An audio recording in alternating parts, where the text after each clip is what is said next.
कि त्रिलोकपुरी से भारतीय जनता पार्टी के उम्मीदवार श्री ओम प्रकाश जी, जो बहुत ही इस क्षेत्र के लोकप्रिय कार्यकर्ता हैं, वो भारी अंतर से चुनाव जीतने जा रहे हैं और उसके कारण भी हमने बताए हैं। अरविंद केजरीवाल ने पिछले 6 सालों में दिल्ली के लोगों से जो वायदे किए हैं, किसी एक वायदे को पूरा नहीं कर पाए। उन्होंने ये वायदा किया था कि हम दिल्ली की जो पुनर्वास बस्ती हैं, जिसमें त्रिलोकपुरी भी है, यहाँ के निवासियों को मालिकाना हक देंगे, वो नहीं दे पाए। उन्होंने एक बार नहीं 4-4 बार वायदा किया कि हम त्रिलोकपुरी या दिल्ली के लोगों को 24 घंटे स्वच्छ जल उपलब्ध कराएंगे। आज लोगों को पीने का पानी नहीं मिल रहा है, बिजली के नाम पर बड़ी भारी लूट है। पिछले 6 सालों में अरविंद केजरीवाल की सरकार एक भी डीटीसी की बस खरीद नहीं पाई। पूरा जो पब्लिक ट्रांसपोर्ट सिस्टम है वो कोलैप्स कर गया है। हमारी मेट्रो जो 2017-2018 में 4th फेज पूरा होना चाहिए था, वो भी शुरू हुआ है। दिल्ली जो है वो दुनिया की सबसे ज़्यादा प्रदूषित राजधानी घोषित कर दी गई है और कोरोना महामारी के चलते हुए सुप्रीम कोर्ट को ये कहना पड़ा कि दिल्ली के हॉस्पिटल्स की ऐसी हालत है कि उसकी हालत की यदि हम तुलना करें बूचड़ खाने से, तो हॉस्पिटल्स की हालत बूचड़ खानों से भी बदतर है। ये सुप्रीम कोर्ट ने दिल्ली के अस्पतालों के बारे में कहा है। इस क्षेत्र में सफाई की व्यवस्था बहुत ख़राब है, क्योंकि इस क्षेत्र से जो एमएलए हैं वो भी आम आदमी पार्टी के हैं और निगम पार्षद भी आम आदमी पार्टी के रहे हैं। क्षेत्र में सफाई की व्यवस्था बहुत ही ख़राब है। गरीब लोग छोटा मोटा घर बनाते हैं तो घर बनाने के नाम पे उनकी लुटाई पिटाई होती है। और दूसरी तरफ दिल्ली के अंदर नरेंद्र, ये पानी है, ये देखिए आप पानी देखिए कैसा पानी लोगों को उपलब्ध कराया जा रहा है। ये पीने का पानी है। हम पूछना चाहते हैं अरविंद केजरीवाल जी, आप कहते हो कि हम दिल्ली को वर्ल्ड क्लास सिटी बनाएंगे, यही वर्ल्ड क्लास सिटी है आपका? तो पिछले 6 सालों में इस वार्ड में अरविंद केजरीवाल की सरकार ने एक भी स्कूल नहीं खोला, कोई हॉस्पिटल नहीं बनाया, कोई डिस्पेंसरी नहीं बनाई, कोई बरातघर नहीं बनाया, कोई पार्क नहीं बनाया। तो डेवलपमेंट के जो काम है वो कर नहीं पाए। और दिल्ली में आप देखिए जो पीडब्ल्यूडी की सड़कें हैं वो टूटी पड़ी हैं और सबसे ज़्यादा जो प्रदूषण है वो डस्ट से होता है। लेकिन सर सारी सड़कें टूटी पड़ी हैं, आप देख सकते हैं। और इसके साथ साथ केंद्र में मोदी जी की सरकार है।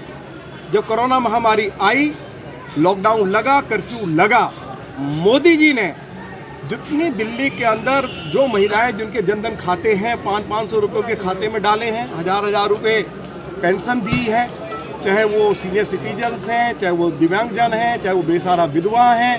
इसके साथ साथ जो बेचारे गरीब महिलाएं हैं उनको मुफ्त गैस, रसोई गैस सिलेंडर भी उपलब्ध मोदी जी की सरकार ने करवाया। दिल्ली के अंदर 10 लाख लोग बेचारे खोखा पटरी वाले लोग हैं, वो सम्मान और इज्जत के साथ अपना कारोबार कर सकें, उनको भी 10-10 हज़ार रुपये की आर्थिक सहायता मोदी जी की सरकार की ओर से हो रही है। और दिल्ली के अंदर 72 लाख लोग ऐसे जो गरीबी की रेखा के नीचे अपना जीवन यापन करते हैं, उनके लिए भी मोदी जी ने इस संकट की घड़ी में 8 किलो गेहूँ, 2 किलो चावल, 1 किलो चना मुफ्त उपलब्ध कराया है। हम अरविंद केजरीवाल जी से पूछना चाहते हैं आखिर उन्होंने दिल्ली के गरीबों के लिए क्या किया। हम उनसे ये भी पूछना चाहते हैं कि उन्होंने विधानसभा में हमसे ये वायदा किया था, हमने सवाल उठाया था कि दिल्ली के अंदर प्रधानमंत्री आवास योजना को आप क्यों नहीं लागू होने दे रहे हैं, दिल्ली के अंदर आयुष्मान भारत योजना को क्यों लागू नहीं होने दे रहे हैं। तो दिल्ली के डिप्टी चीफ मिनिस्टर ने वायदा किया था कि हम इनको लागू करेंगे। यदि दिल्ली में आयुष्मान भारत योजना लागू हो जाए तो गरीब आदमी यदि बीमार हो जाए तो 5 लाख रुपए तक का मुफ्त इलाज मोदी जी की सरकार के द्वारा करवाया जाएगा। यह योजना केजरीवाल ने दिल्ली में लागू नहीं होने दी। यदि दिल्ली में जो गरीब लोग हैं, यदि उनके पास कोई छोटा मोटा खाली प्लॉट का टुकड़ा है और वो मकान नहीं बना पा रहे हैं, अन्य प्रदेशों में मोदी जी गरीब आदमियों को मकान बनाने के लिए 4 लाख रुपए इस योजना के तहत दे रहे हैं। दिल्ली में प्रधानमंत्री आवास योजना को केजरीवाल ने लागू नहीं होने दिया। शौचालय बनाने के लिए 30,000 से लेकर 40,000 रुपये मोदी जी की सरकार देती है। उस योजना को इसलिए लागू नहीं होने दिया कि गरीब लोग जो हैं वो मोदी जी का झंडा उठा लेंगे। केवल इससे मोदी जी को या भारतीय जनता पार्टी को बहुत फायदा होगा, इसको देखते हुए उन्होंने गरीबों के लिए जो मोदी जी की सरकार योजनाएं चालू कर रही है, पूरे देश में चलाए हुए हैं, उनको दिल्ली में लागू नहीं होने दिया। इस चुनाव में लोग ओम प्रकाश जी को चुनाव जिताकर और आम आदमी पार्टी के उम्मीदवार की जमानत जब्त कराकर उनसे और उनकी पार्टी से बदला लेंगे। सर, दिल्ली में उपचुनाव के 5 सीटों पर चुनाव हो रही, तो क्या माना जाए कि 5 सीट भाजपा के झोली में? देखिए बात ये है, 4 सीटों पे तो कोई मुकाबला ही नहीं है। 4 सीटों पे तो भारतीय जनता पार्टी भारी मतों से, भारी अंतर से चुनाव जीतने जा रही है। और जहां तक 1 सीट की बात है, उस पर ट्रेंगुलर फाइट हो रही है, कुछ भी हो सकता है। सर, एक तरफ पेट्रोल की दाम हर दिन बढ़ता जा रहा है, इसे देखकर आप कैसे कह सकते हो कि हम 4 सीट पर जीत रहे हैं? अरे आप मुझे ये बताइए, अरविंद केजरीवाल के मुख्यमंत्री बनने से पहले पेट्रोल पर वैट होता था 20%, अब बढ़ा के उन्होंने कर दिया 30%।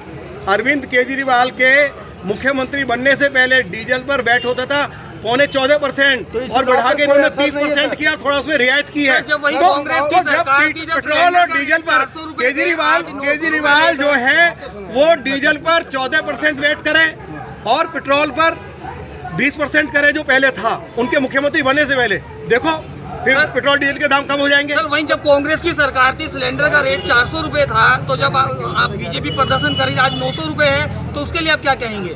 क्या बोला? सिलेंडर का जो रेट आज 900 रुपए है आज। हाँ? तो जब केंद्र में कांग्रेस की सरकार थी तब लाइन लगाकर मिलता था, 1 किलोमीटर लंबी लाइन, 1 किलोमीटर लंबी। अब दिल्ली में लाखों गरीब महिलाओं को मोदी जी की सरकार मुफ्त रसोई गैस सिलेंडर उपलब्ध करा रही है। आप जरा जानकारी लो, RTI लगाइए, लाखों लोगों को मुफ्त। सर, आप इसको क्यों भूल जाते हैं? सर केजरीवाल ने तो बहुत अपराध किए। मुद्दे हैं जिसे लेकर आप जनता के बीच में हैं। सबसे पहला मुद्दा तो आप ये देखिए जी, गंदे पानी की समस्या। आप किसी भी गली में चली जाएंगे, हमारे वार्ड के हर गली मोहल्ले की समस्या है गंदा पानी। जनता ये कहती है कि भाई चाहे हमसे आप पैसा ले लीजिए, लेकिन आप हमें साफ स्वच्छ पानी दीजिए, जिससे कि हम पानी को पी सकें और अपने परिवार में हुए काम, उन सब काम को हम कर सकें। क्षेत्र जनता का सबसे बड़ा समस्या है। दूसरी समस्या है कि क्षेत्र में आप कहीं चलेंगे गंदगी का अंबार है। आप गलियों में टूटी पड़ी है, नालियाँ भरी पड़ी है, लोगों के मकानों में सीलन पहुंच चुकी है। अब लोग इतने परेशान हैं, जो बड़े बड़े मकान बनाते हैं बेचारे, उनके मकानों में इतनी बड़ी समस्या है कि उनके मकान सारे गीले होकर उनका पत्थर सारा झड़ रहा है। तो निगम में तो आपकी सरकार है सर, भाजपा की हमारे यहाँ सरकार है, पे 6 साल से कोई निगम पार्षद, उन्हीं पार्टी का निगम पार्षद है, वो काम नहीं कर रहा है। उसके जो निगम पार्षद, वो उनका सिर्फ काम यही है कि क्षेत्र में कहाँ किसका मकान बन रहा है, उसका लैंडर कितना आगे बढ़ गया है, इसकी चिंता वो सिर्फ करते हैं। और रेहड़ी पटरी कहाँ लग रही है, कौन आदमी क्या सामान बेच रहा है, उससे हमें कितने पैसे लेने हैं और क्या लेना है, ये नहीं लेना है, ये चिंता करते हैं। क्षेत्र में विकास हो या ना हो, इनकी कोई जरूरत नहीं हो। ठीक है।